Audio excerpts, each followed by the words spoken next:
she rolls. And yeah, we're all drunk, get a little too high. If you wanna feel something new, hey, waste your time with me in California. Live from Los Angeles, welcome to Good Morning LaLa. I'm Dr. Erin. Hi, I'm Rob Mack. And I'm Jez Moye. This is Good Morning LaLa, America's first live streaming daily talk show, coming to you live Monday through Friday at 9 a.m. on Instagram, Facebook, YouTube, Twitter, Twitch, also available on Apple TV and Roku via the EverTalk app. Yes, it is hashtag Thought Thursday. We're going to talk about taking a quantum leap in faith because we come together each morning to know the truth, live on spiritual principle, align with our own loves, and get some great inspiration. Yes, faith. Faith. I love that faith. topic. I think that topic can never get old. Can never get old. Right? I'm ready to take the leap. And so our very special guest this morning. Hello, everyone back in the studio. Good morning. Good morning. We have the gorgeous Adita Lang in the house, and she has superpowers, literally and figuratively. Good morning. Good morning. Thank you so much for being with us today. We want to know all about your superpowers later in the show, but first tell us, how do you start your day? What's your morning routine? Oh my God, my best morning routine is waking up to just meditation without getting out of bed, strictly just really recentering myself and getting ready for my day. And then I love to watch inspirational videos, and I kind of put them on in the background of my house, and I let that be what I listen to in the morning, and then I start my day supercharged and ready to go. Love that. What inspiration video did you watch this morning? You know what, this morning, I flew in from Miami yesterday, and so this morning we did not quite get to do our morning routine, but tomorrow I will definitely be there. Not necessary. When you live in Miami, it's always an inspiration. That's true too. True. Spoken like a true Miami lover over here. Love Miami. Well, thank you so much for being with us. Aaron Mink is in the house. He is the nation's #1 internet defamation lawyer. Good morning, Aaron. Good morning. Talk about Thought Thursday, helping us defend ourselves both on and offline. But first, Aaron, tell us, how do you start your day? What's your morning routine? Well, I'll be honest, it's a little boring, coffee, of course, maybe some exercise, but probably the favorite part of my routine is waking my kids up and just getting a big hug and a kiss from them. I've got 2 little ones, a 3-year-old and a 5-year-old, and that's probably the best way I start my day. Love it. A lot of work. It is. Starts the day with love, though. Love that. Absolutely. Well, thank you so much for being with us. A kindness extremist is in the house. Good morning, Shola. Thank you so much for being with us today. Good morning. We can't talk about how to make the workplace work for you, but first we want to know, how do you start your day? What's your morning routine? Every morning, my deal is 30 minutes of exercise, first thing. So I'm an early bird, so I get up around 4:30 a.m. every morning. So 4:35, try to get 30 minutes of exercise in. Then, very similar to Adita, I try to meditate, try to get my mind right, slow down. That's my spiritual practice. I really take that seriously. And after that, similar to Erin, I have 2 little ones, so I'm very busy getting them ready for school, getting ready for camp. It's summertime, and that's pretty much every morning. I'm tired by 8 That's a whole, that is a whole day right there, a full day. I love Wow, and then you take a nap. Yeah. Oh, well, thank you so much for being with us. Paul Gosselin is in the house. I'm ready for a cosmopolitan, Me too. It's never too early. which just so happens to be the name of his incredible production company. We're so excited to hear all about the series Misguided. But first we want to know, Paul, how do you start your day? What's your morning routine? Sure. I think I keep things pretty simple. I have some coffee in the morning, and then I turn on yesterday's soap operas, and I watch them in the background while I do my emails and answer anything that has come up throughout the evening and whatnot. So I just watch soaps in the morning, and that's sort of how I get my day going. It's the first time we've heard that. I don't think we've had anyone mention in how many guests, 3,000 guests, soap operas in the morning, but I love it. Well, supposedly his journey started with guiding light. How great is that for a metaphor in life, Absolutely. right? Well, thank you so much for being with us, Paul. Thank you. We have got the Beverly Cheese Store in the house and the owner, Norbert, with us today. Good morning, Norbert. Good morning. Thank you so much for being with us. We are celebrating hashtag National Wine and Cheese Day, and you've got an incredible spread. Could you share with us what's in front of you? Well, I brought a little bit of some summer treats.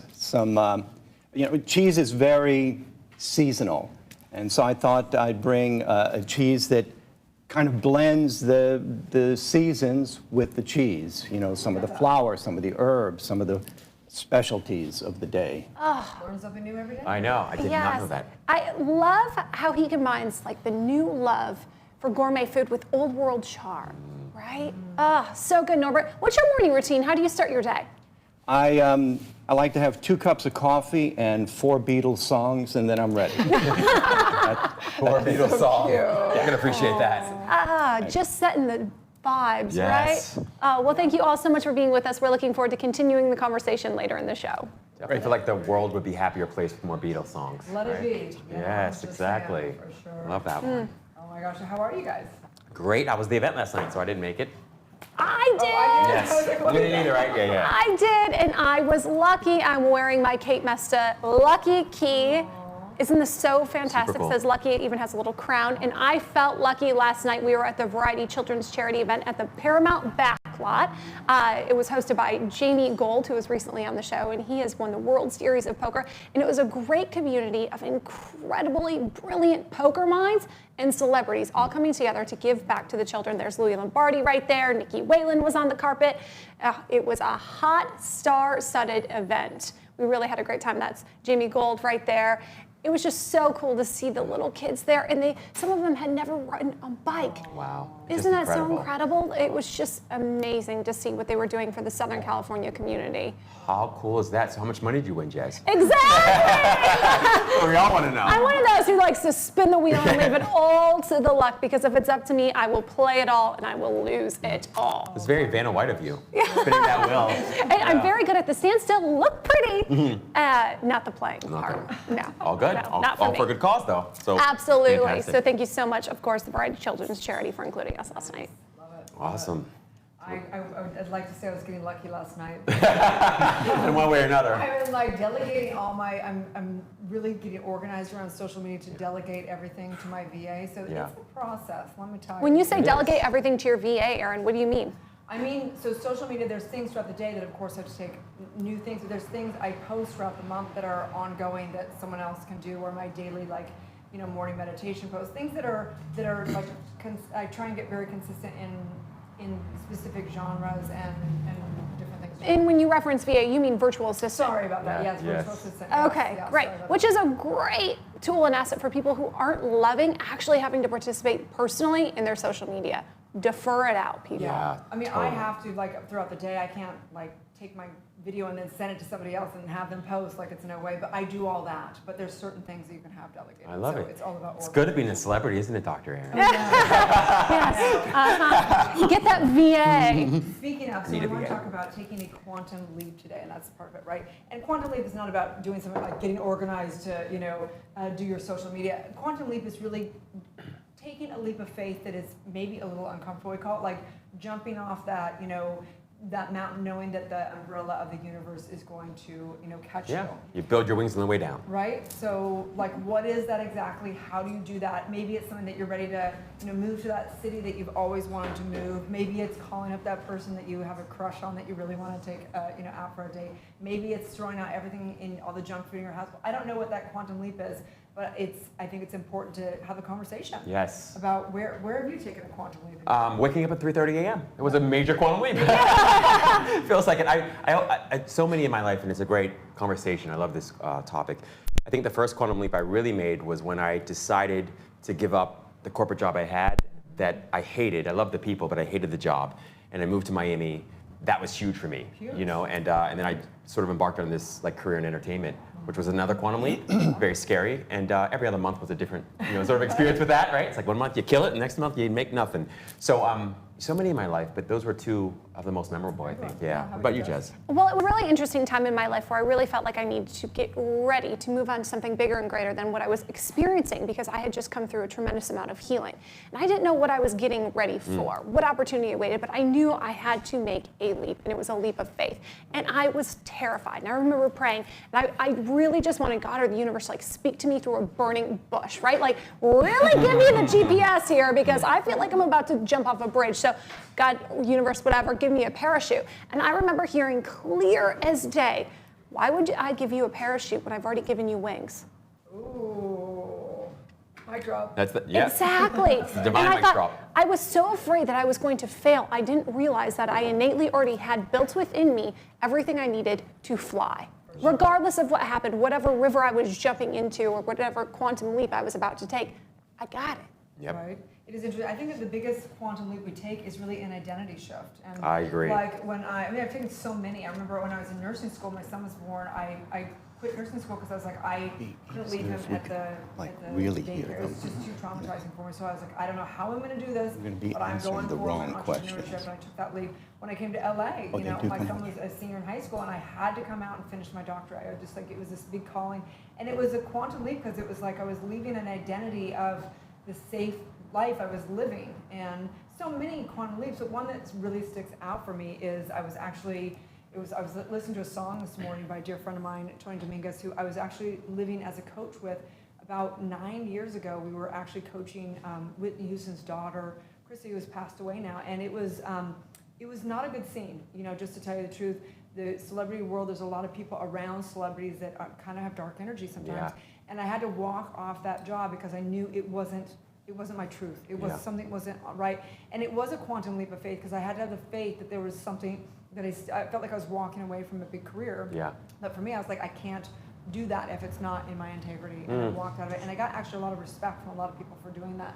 So it was the right thing. Unfortunately, you know, as you guys know, the family has had some really hard times. But big shout out to Nick, loving you so much. But anyway, You make a good sometimes point. It's just like saying no. Well, It's that's the quantum just it. I love that point, Erin, because sometimes we often think that the quantum leap is to reach for something new, but it's often about letting go of something old. That's the challenge, is letting go of something that's familiar, that you're used to and comfortable with. Yeah. So right? Rob, Exactly. what tips could you share to let go of something old that's no longer serving you? Yeah. Whether it's a job, a relationship, a city? Yeah, I love what Dr. Erin said. I love what you said sort of around the identity shift. I think there's a difference between having faith in God and having the faith of God, right? And so the faith in God is like there's something out here, non-physical energy that runs the universe that I have faith in. But when you feel a connection or identify with that energy itself, and there's a oneness that you experience or realize, then it's a faith of God. And I think sort of that experience is what we all aim for when we meditate, when we pray.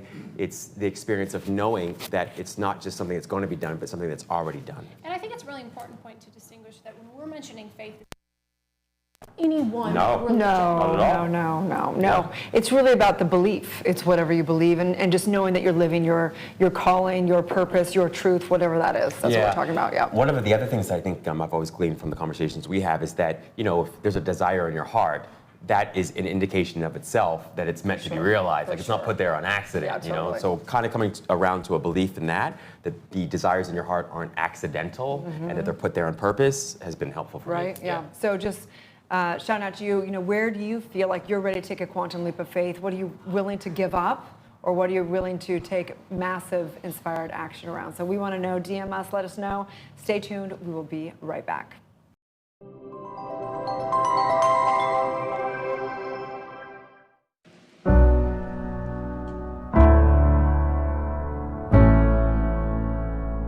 Where can you watch the stories of people changing the world? EverTalk TV, the Netflix of talk. I'm Jezza Moyer, the co-founder and host of EverTalk TV, and I am thrilled to introduce you to America's first live video streaming talk show network.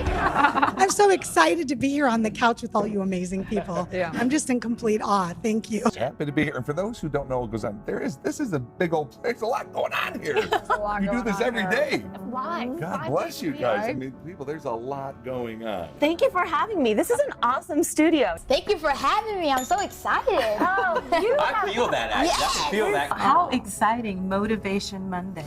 And the guests this morning have been incredible. Thank you so much. I'm so excited to be here with you.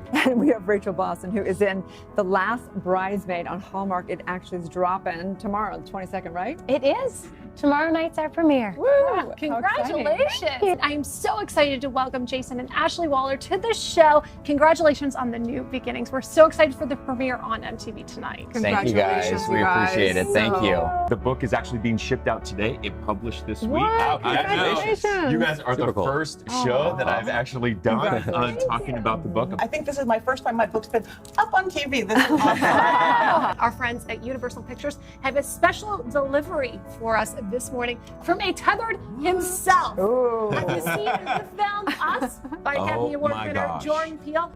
You know, I'm sitting here next to you guys, and it's just like, this is a powerful moment for me. Like, you know, I'm humbled by it because it's like I'm sharing this movie with you guys, and you know, it's moving for me. What are you most grateful for today?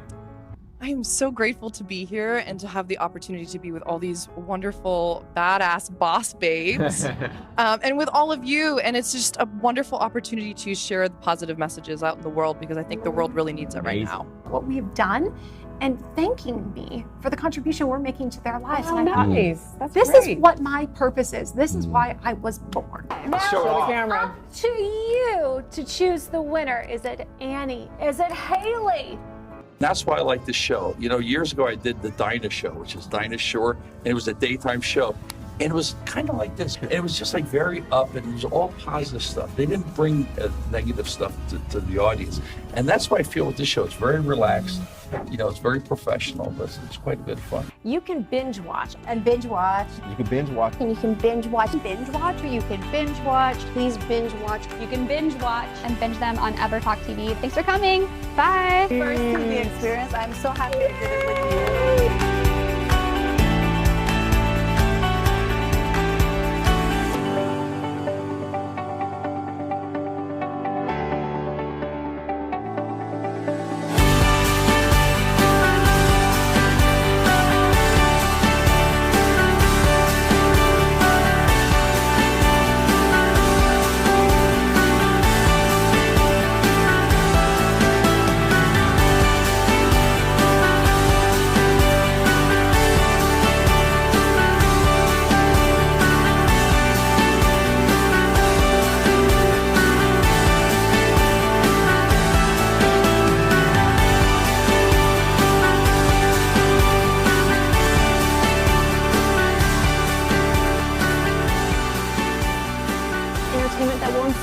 Uplift, and empower you.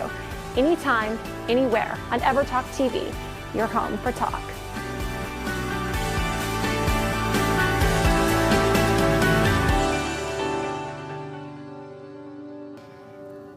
Live from Los Angeles. Welcome back to Good Morning LaLa on International Wine and Cheese Day. We have Norbert, who is the cheese store of Beverly Hills founder? Almost founder. Okay. I started there in '75. The store had already been around for a couple of years, and I bought it in '78.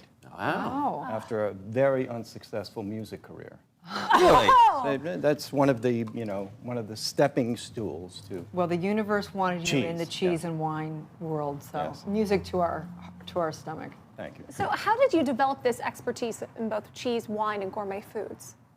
Well, I grew up in Vienna, and my uncle had a restaurant there, so I was always around food. Came to the United States, moved to New Orleans. New Orleans is all about food and music. Went to music, right? Came to LA, and as I say, a really successful music career that landed me in a $1.80 an hour cheese store shop, yeah. And eventually I bought it. I took that leap of faith that you were talking about before and went into cheese.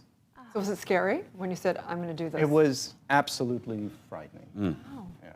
What do you think has been the key to your success? I mean, because for decades, you've had one of the most beautiful gourmet food shops right here in the heart of Beverly Hills.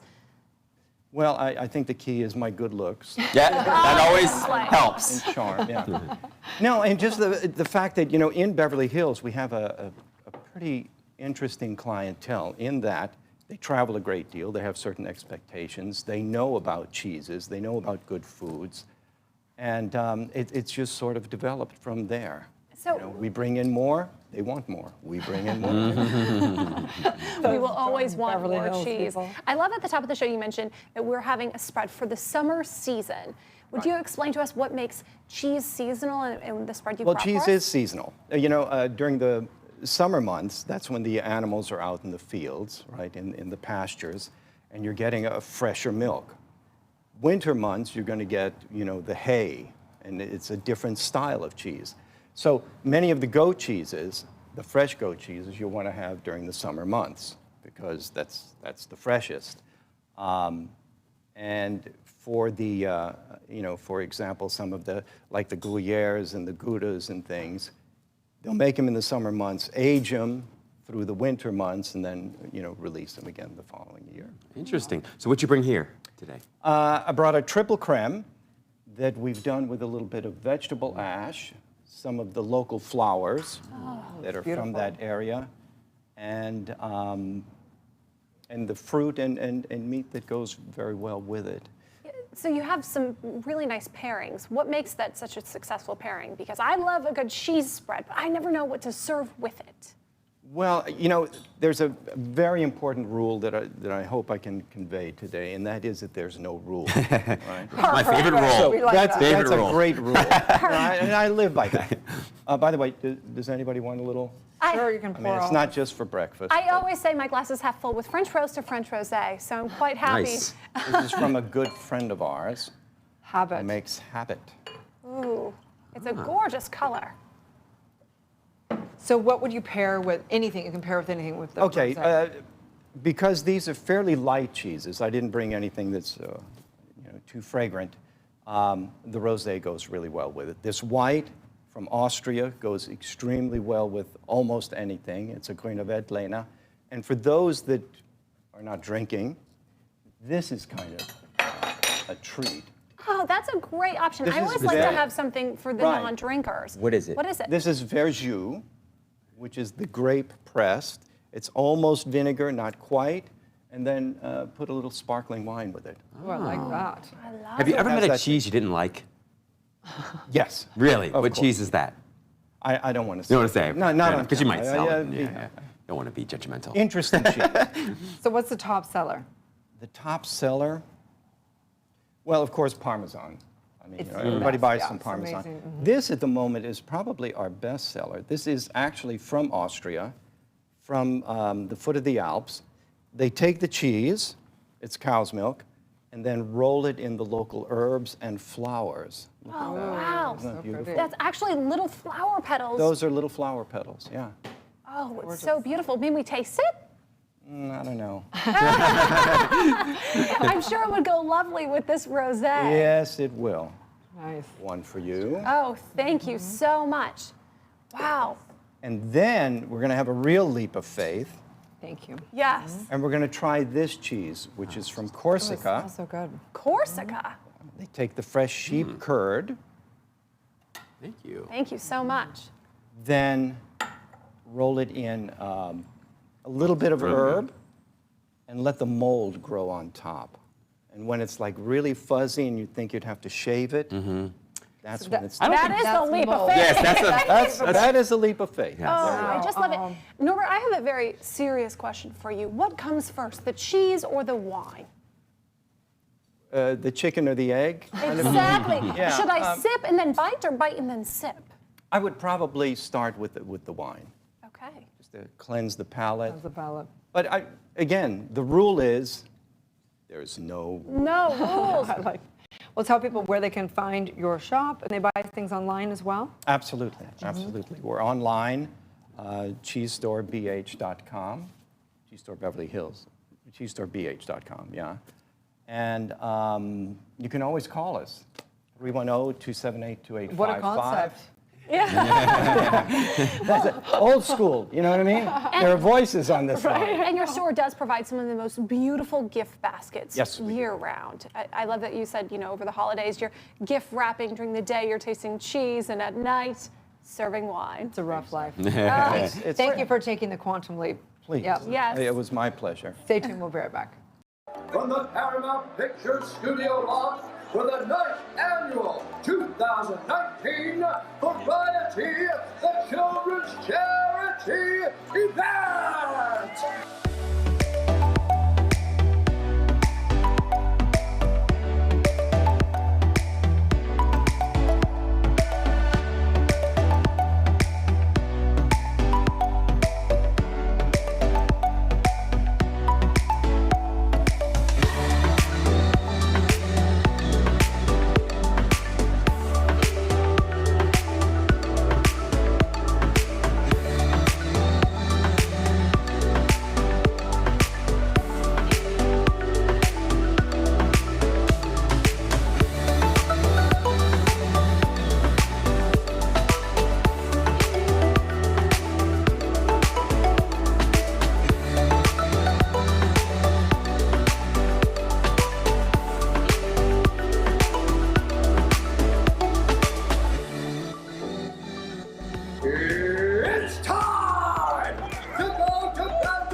from Los Angeles. Welcome back to Good Morning La La Land. We are so excited to have Adita Lang in the house. She is a certified fitness instructor and author who actually has superpowers. Love that. Ooh, I love Gotta work those superpowers at all times. So what are your superpowers? Well, when I teach about health, I teach about that health is a combination of your exercise and movement, your food and relaxation, your sleep and relaxation, food and nutrition, and happiness. And if you can combine those and balance them out in your day-to-day, those are your superpowers, because then you can do anything and you can motivate as many people as you want to. That is a serious superpower. Yeah, self-care. Yeah. Self-care, Right, the yeah. balance of all of it for sure. How can we really prioritize self-care?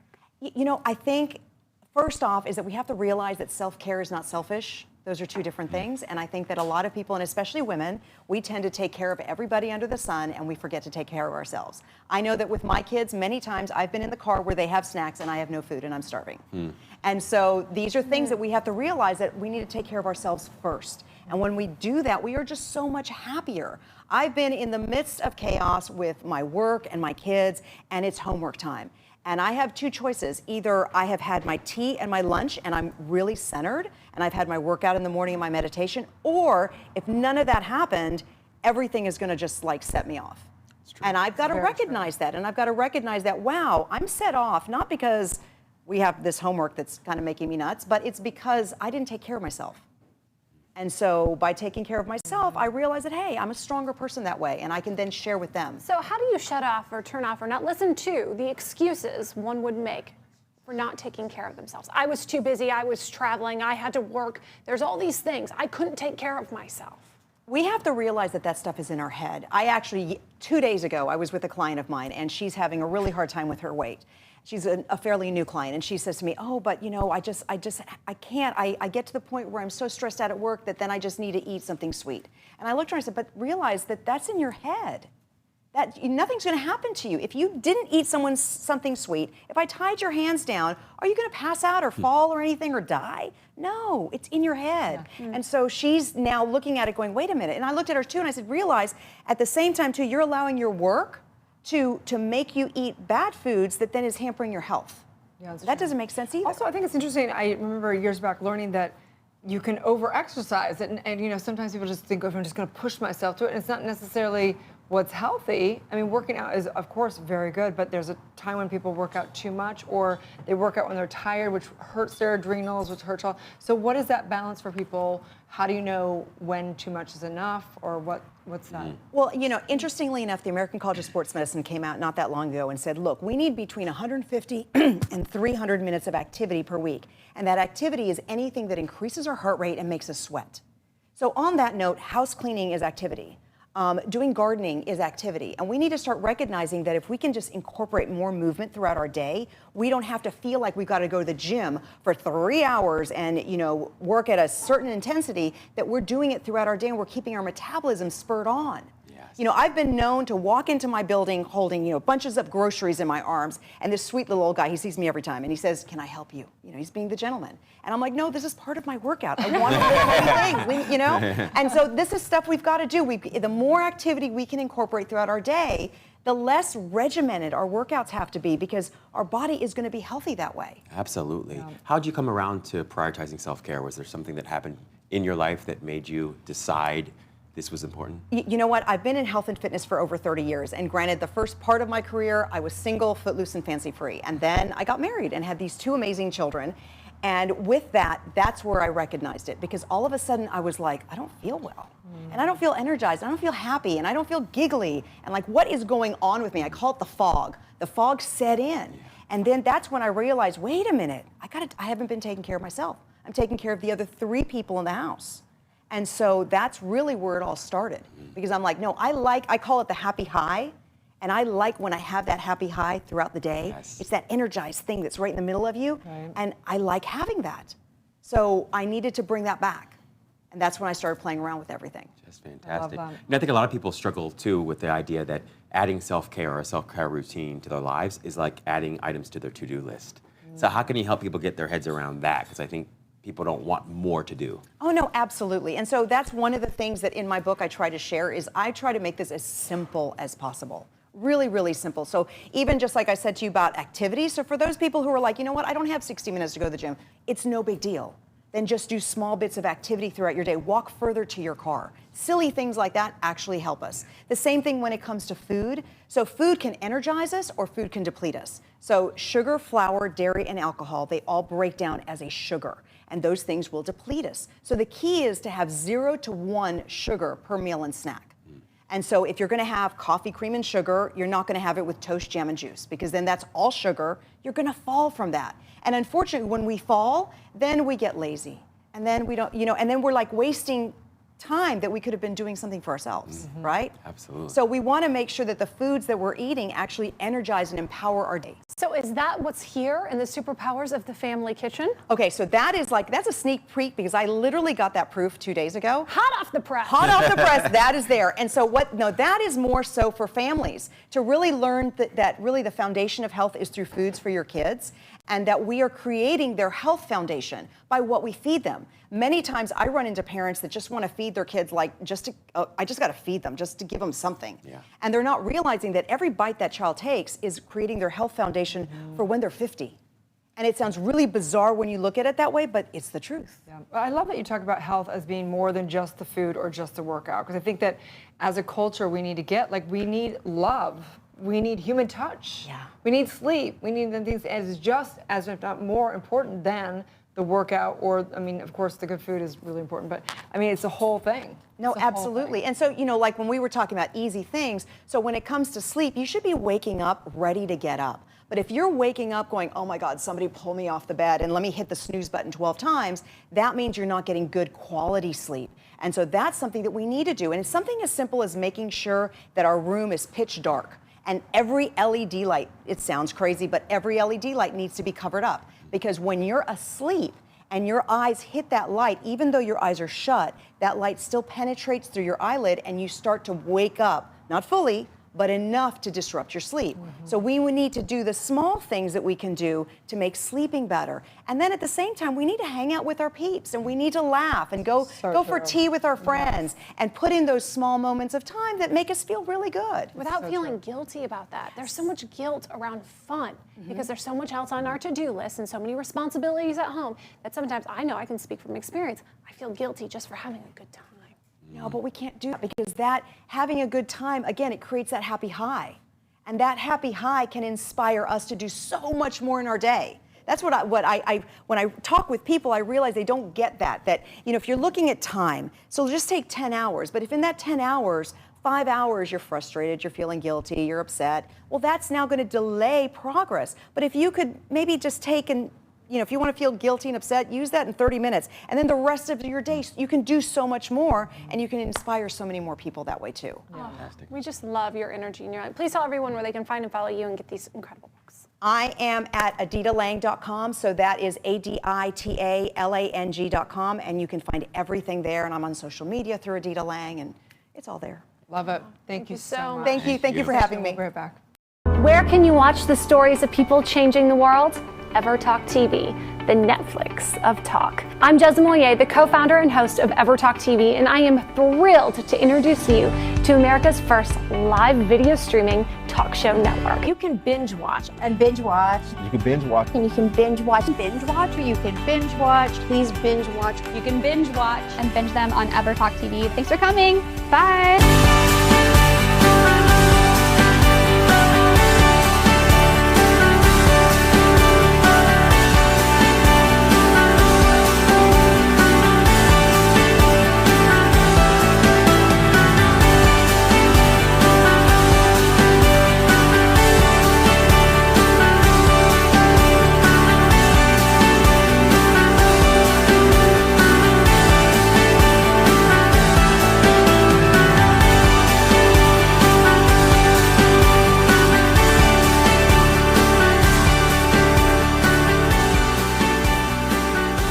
That will inspire, uplift, and empower you anytime, anywhere on EverTalk TV, your home for talk.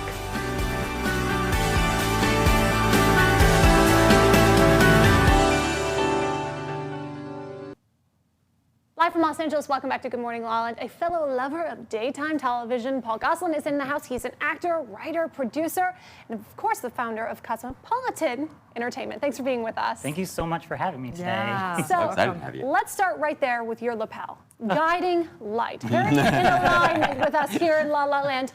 What inspired your journey? What was your guiding light? Well, it actually is funny to say, but it was the soap opera Guiding Light. Like, I would get home from school. It came on around 3 o'clock in Vermont, and I would do my homework, and I would just watch it. And I fell in love with these characters, these stories, the actors, and I thought, I want to do that. Like, I want to do that in the worst possible way. And so it's sort of been my mission to do that. And Wow. as weird as that is my story. It's not weird at all. You've created some incredible projects, including Misguided, the series. Tell us about it. So Guiding Light, after 72 years, was canceled. So this huge dream that I had was now gone. Wow. And I didn't know what to do with my life. And I was living in New York, and I thought, this is when I'm going to take my quantum leap and go to LA. And I didn't have a job. I didn't have a place to live. I bought a car and moved out. I got to Salt Lake City and I was like, Stephanie, I think I need a place to live when I get there. And she offered up her second bedroom and sort of took it from there. But Misguided came from that love of Guiding Light and wanting to be a part of soap operas and working with these incredible people. So tell us about the show. So Misguided just finished its 3rd season. It started as a comedy, just telling stories about me going to a casting director who worked in soaps, or seeing friends that were actresses on soaps that I picked up in a lift. And then second season sort of took it into an actual soap opera route. I casted a woman, Jacqueline Zeman, who plays my mom. She's been on General Hospital for over 40 years, a legend. And Jean Carroll, who was on Guiding Light when I watched back in the 80s, 90s. I just got chills. Like I have this picture of you as this, little kid watching and having this dream, and then fast forwarding to this. I mean, what a great story. It's been incredible, and to have this season, I cast a woman, Cynthia Watros, who I grew up watching on Guiding Light. Loved her character. Would write fan fiction about a character I created being her long lost brother, and to have her walk in. I just started crying. I was like, I'm trying to be professional here, but I need this moment to just sort of soak in how incredible this is and how far I've come. And she was so great and gracious and wonderful. And just incredible. What do you appreciate about yourself most in this journey? Like, what qualities did you exercise most consistently that you think led to this place where you've got this incredible project? Sure. So shortly before I left New York, I was living there for 9 years. And New York is very... it's very busy and chaotic. It's like a living anxiety disorder. Yeah, I live there, and it's great, and it's wonderful, and also stressful. And probably 2 months before I moved out to LA, I had this epiphany almost to stop worrying and sort of allow the universe to take its course and stop trying to direct it. And it's worked out pretty nicely. Like, I would say. I took that leap of faith, and I just was, stop worrying, stop stressing out about it. The universe is going to take care of you in however it's supposed to. It literally delivered your dreams. It did. How incredible is that? Like, what does that feel like? It feels crazy in a way. Like, I'm a little kid in Vermont watching these soaps, and to come full circle and now get to be a part of this community of daytime dramas in my own way is, I hopefully inspires. Because that's the genius, I think, of the universe, is that we feel like we're so misguided. Yes. But it's like the universe has this way of taking us off track. They're like, oh, this is how you want to show up. Exactly. Completely different than I would have planned it out, right? It's such a brilliant name. Which is why it is a brilliant name. it's It's a so brilliant clever. name. It's a brilliant How name. did you get your mind and your heart around like embracing this idea that you could let go but accomplish more? Because the universe was directing and guiding you. What was it that let you do that? Did you read books? Did you watch videos? So I've had this weird journey with faith and religion. And my heart's really been open to exploring different kinds of religions. I grew up Catholic. I'm not a practicing Catholic anymore, very much a recovering Catholic. But I have opened my heart to experience different things. So I had a friend bring me to a non-denominational church, and there was a sermon that was being taught about how the Lord will provide for you regardless. You're no less important than the birds who have the ability to find food no matter what.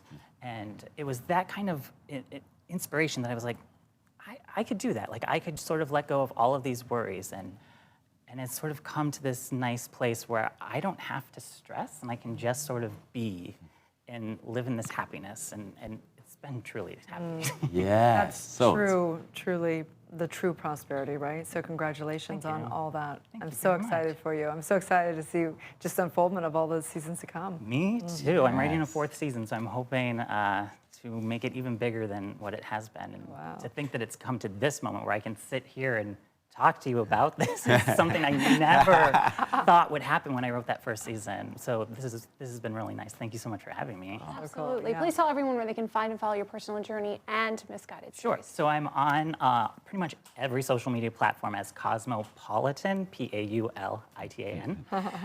And then you can follow Misguided on Instagram at Misguided Series or misguidedseries.com. Awesome. Fantastic. Thank you so much. Stay tuned. We'll be right back.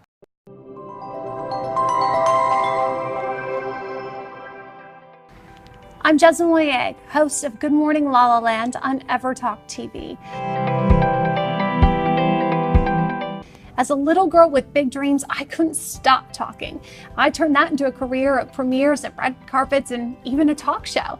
And recently, I had my aha moment.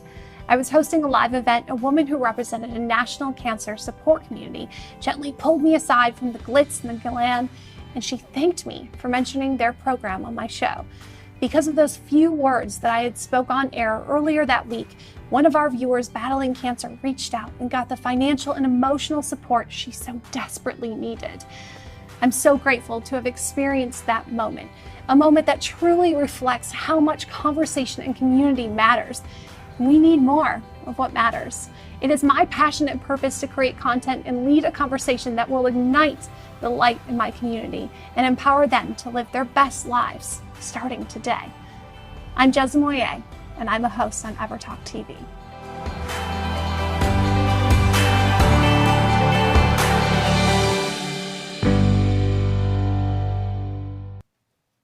Welcome back to Good Morning La La Land on Thought Thursday.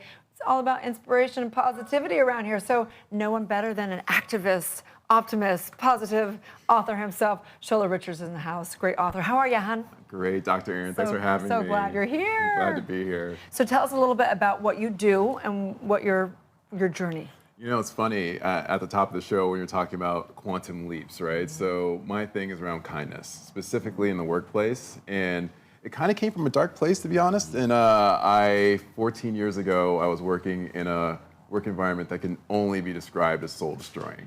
And that's not meant to for hyperbolic effect, sincerely soul destroying. And to make a long story very short, 14 years ago, when going to this workplace where I was being repeatedly bullied and harassed for about 2.5 years, I made a decision I was going to take my own life.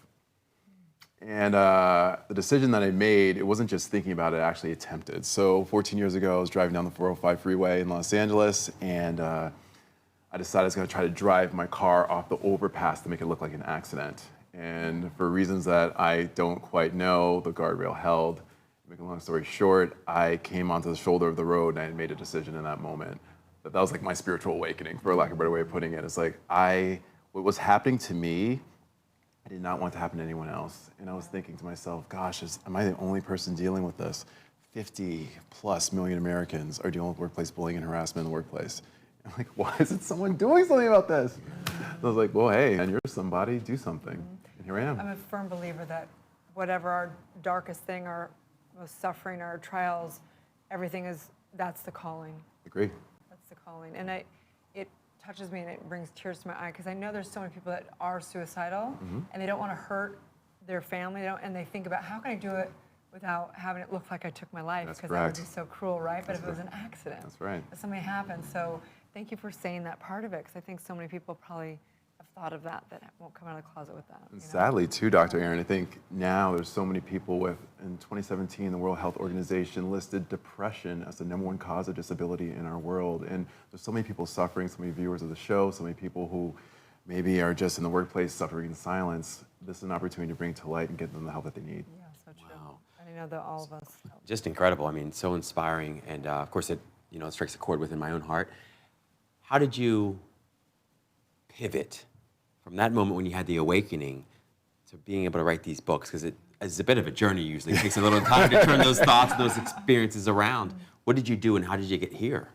Pain's a great motivator, Rob, right? You know this, you know? Yeah. So I was in a position where I had to do something. I just couldn't sit and do nothing. That wasn't an option. So I took my pain and I wrote the books that I most needed.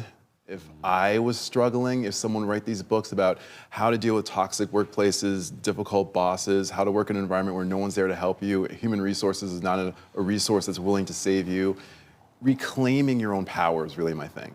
And so when I had the least of it was when I needed to start the process of gaining most of it. And so far, it's worked out pretty well. I see that. Indeed, So give us some tips. For somebody who's out there that is dealing with not a great work environment, what can they do? First thing first, and I cannot say this enough, is the willingness to accept that you are being targeted as a workplace victim or bully. Now, I don't like to use victim really, but a target of workplace harassment or bullying. So that's a hard step because a lot of people are like, you know what, maybe I just, I'm too thin-skinned and I'm not ready to deal with it. If someone is verbally abusing you, God forbid, physically abusing you, in some cases they are doing things to make your workplace toxic in whatever way, being honest to me like, listen, this is happening to me. That's the first thing. Gather your friends. Get people who work with you who may understand what's happening and be like, you know what, I want to use these people as kind of a strength in numbers type of a thing to make sure that most bullies aren't bullying one person, you should bully a group. And then document clearly what's happening. Be really real about the documentation and make your case. Wow. And do you make that case with who? Do you make that case to the HR? Do you make that case to your manager? Who do you make that case to? The case depicts, in some cases, the bully could be the manager, right? Yes. So in some cases, I mean, really making a real case to HR first. And the thing is, if you're getting all emotional about it, it's not really helpful. You gotta be really specific, really clear in your documentation so that they have a factual-based argument to be able to look on. And if there's a workplace bullying, like let's say rule or some policy within the workplace, if you can have your documentation line up against that to say this runs counter to this policy, you made a stronger argument than you did without it. And Charlotte, what can you share with us about Go Together? Oh, Go Together. So the workplace book, this is my very first one, Making Work Work, was about the workplace. This one specifically, Jesselyn, was around, that one did really well. I was like, what about the world? There's a lot of toxicity in the world right now, right? So we have, left, right, and Democrat, Republican, and all these people trying to find their own tribes and separate themselves, the opposite of a spiritual practice. The word Ubuntu is an African word that is based in this word, go together. It's based on a quote, if you want to go fast, go alone. If you want to go far, go together. And the word that drives that is a word called Ubuntu, which means I am because we are. This book is to talk specifically around how to get people to come together, regardless of what side, and most importantly, standing up against people who may take joy in separating us, right? And not just sit back. It's our responsibility to have that conversation. If you're sitting at the Thanksgiving dinner table and Auntie Anne is talking about, something that's racist or homophobic or something that's really inappropriate, having the courage to be like, I think differently about that, or we're not going to do this at my table. This is about having that conversation and having it in a way that's courageous and real. Just love that. Really fantastic. In your own life, have you, of course, you've been applying this consistently, huh? What would you say is the most difficult part for most people when they're dealing with toxic situations or having a difficult conversation? Is it regulating their emotion? Is it finding the words? What's the most difficult part? Oh, it's self-doubt. Yeah. I mean, we're always thinking that we're the problem, right? I mean, I suffer from it. I suffer from the imposter syndrome where people kind of like, just another day where no one found out that I don't know anything. That's horrifying, right? It's the worst thing ever. So I tend to be in a place where self-doubt is the thing that stops us so much from doing the right thing.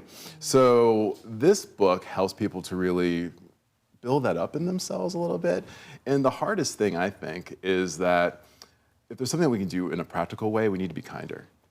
Just need to be kinder. And there's a quote that drives my work from a guy named Brendan Manning. He says, in every interaction, you're either giving life or you're draining it. There is no neutral exchange. I don't care if it's the guy crossing the street when I walked into the studio, if it's anyone here, that kindness has to be consistent. It's not a spiritual practice if you do it when you feel like it. You have to do it consistently. Oh, I just love that. It's fantastic. What a beautiful story you have. Thank you. Yeah, total, the ultimate, for me, the ultimate purpose to come out of such a dark place and transforming it into the light. So tell people how they can work with you. Can they work with you personally? Oh, yeah, Can they- absolutely. So tell us a little bit about that. The easiest way to find me is at my website is Shola Richards, SHOLA, Richards.com.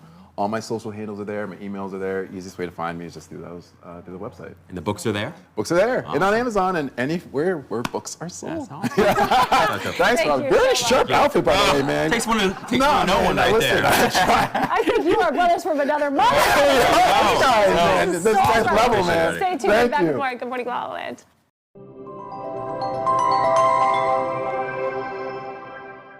Hi, I'm Dr. Erin, host of Good Morning LaLa on EverTalk TV. I'm a doctor of divinity and I absolutely love being a host. And the reason why is because each day I wake up and I come into the studio and I'm always blown away by the amount of different stories coming together. My mission is to awaken 1 billion people.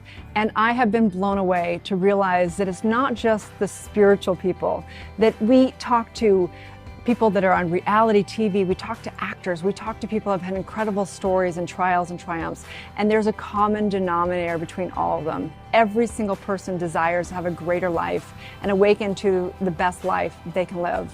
I'm Dr. Erin, and I'm a host on EverTalk TV.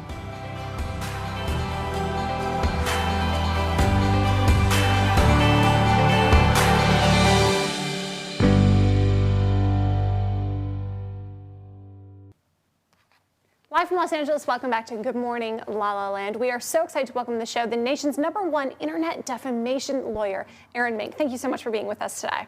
Thank you. So let's start from the very beginning. What is internet defamation? Sure, it's when you're defamed online. Have negative information that's false, that's not true, that's on the internet about you. So that's everybody's Instagram. Right? No, but in all seriousness, with social media comes haters, comes trolls, and they post things that aren't true about me, about each one of us online. Is that something that we can take legal action about? Sure, absolutely. If it's something worthwhile to take legal action. What makes it worthwhile? What justifies coming to you? If there's a lot of harm. The stuff that I deal with is fairly serious. Lots of times on social media, people are going to hate. The haters are going to hate, right? But at the end of the day, the people who come to me, who look for help for my services, are the ones who are, what's happening is very detrimental to their reputation, to their business, to their life. Could you give us an example, just so we understand? Yeah, absolutely. Some of the, people will be like extorted. There'll be an ex-employee who goes on a rampage, just trying to destroy a company or a business or someone's reputation. What's the difference between slander and that? Is it the same? So slander is oral. It's just speaking words, and then libel is online, and defamation is the combination of both or either. So yeah, either or. Doing this kind of work. Yeah, so it's pretty niche. I'm an attorney, and I graduated from law school in 2010, and it was probably one of the worst job markets in the last 20 years to come into during the recession. And I kind of just fell into it. I wound up getting a client who had been defamed online. He was a business owner, and he needed help getting it down, and it was on a website called Ripoff Report, and I was the only one who could help him because you need a court order to get off that website. So the Ripoff Report was just destroying his business. People were finding it. It had a ton of terrible stuff written by someone. He was an entrepreneur. He'd taken a risk on a new business venture, and it just hadn't worked out, and someone lost some money. So, Erin, if someone does feel that they have been defamed online, what do they need to bring to you? What information do they need to gather to build the case? Sure. Well, you need to definitely preserve evidence, right? You want to take screenshots of what's happened. You want to print things up to preserve that. So if it disappears, then you have evidence that it happened at the end of the day. And I'm guessing, well, I don't know. Should people respond to whoever is sending messages about them or to them, or should, for the most part, screenshot and then move on? It really depends on the context at the end of the day, right? If you're a big corporation, you're probably going to want to respond, right? You're going to get some negative things here or there, and as a PR thing, it's always best to respond. But if you're a small business owner in Ohio, what do you do? Right. If you're a small business owner, or it may not be the best idea to respond. It's always case by case, right? So let's take the opposite. Let's say that Sure. something is out of ethics. Is there a time to make a report online and let the public know of? It would only be if you won a case and then you put I don't really understand. Like, when would it be okay?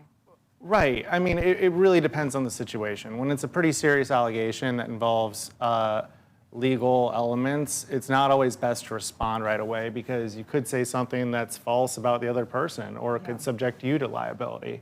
So if it's a pretty serious legal issue, you should probably refrain from responding, talk to your legal counsel, and then decide what you want to do about it. So I mean, this could go as basic as a bad Yelp review. Right. Right? Yes. I mean, can people take action for that? Let's say you had a horrible experience and you're like, I'm going to tell the world not to go to this restaurant. Can people take legal action? Absolutely. I mean, look, at the end of the day, you can't just go off suing people and calling a lawyer every single time you get a Yelp review, right? especially if you're in the travel industry or a restaurant business or something. You're going to get bad reviews from time to time. It's more of when it's serious, you know, when it involves something that you can't ignore and it's going to cause you to lose, you know, a ton of business. When it's something that's really going to financially harm you, it's going to affect you. And we deal with privacy concerns, you know, like revenge porn, things of that nature. People who get some of the most private, intimate aspects of their life blasted online, who, you know, that's gonna, if they don't do something about it, it'll follow them around forever. Wow. So, and you know, we talk a lot about, or you talk a lot about positivity on your show, having your truth. You know, we're the defenders of truth. I'm the defender of truth. So, you know, we go out there. Because I was going to ask that, like, how do you deal with that as a lawyer, like dealing with kind of dark stuff? But I guess that's where you might find your kind of peace in, is finding that you're actually fighting for truth for whomever. Absolutely, and that's what we do for our clients. You know, they come to us, and many times they're in a deep, dark place. They've got people, just horrible things about them online. That's not true. That's just, it affects them every single day. It carries around with them. Their Google search results become their image in a lot of ways. It becomes a reflection of who they are, and they need to do something about it. And once we get that down, you know, I've had people who cry to me. They're so happy. It's such a relief to them. Do you ever have clients that come that you're like, yeah, you kind of like, you deserve to be? You can use some worse reviews. Yeah. How do you deal with somebody that you're kind of like, yeah, you kind of deserve that one? Well, you know, we don't judge people. Our job is that we help people, and you know, people can progress, they can evolve. Everybody makes mistakes in their life, you know?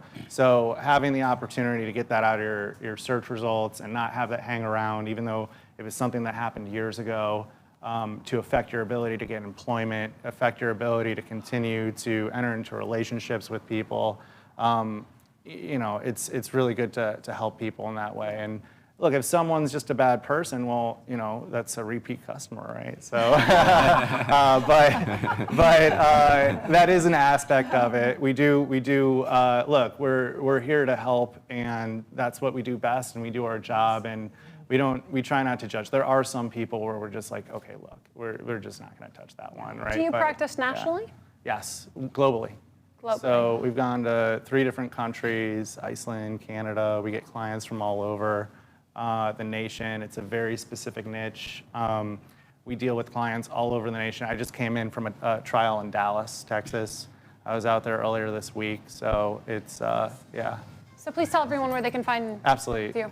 MincLaw, MincLaw.com is where you can find us. Thank you. Yeah. We are Good Morning Thank La La you. Land, America's first live streaming daily talk show, coming to you live Monday through Friday at 9 a.m. Thank you very much for celebrating National Cheese Day with us. Special thanks to the Beverly Hills Cheese Store. We are live Monday through Friday at 9 a.m. All of today's interviews are available as a podcast on iTunes, and the whole show is streaming on Apple TV and Roku via the EverTalk app. That's right. We're waking up the world together. You guys have a great Thought Thursday, and may you live your truth. Don't send any negative DMs. That's right. We got help. It's going to be Good Morning La La Land.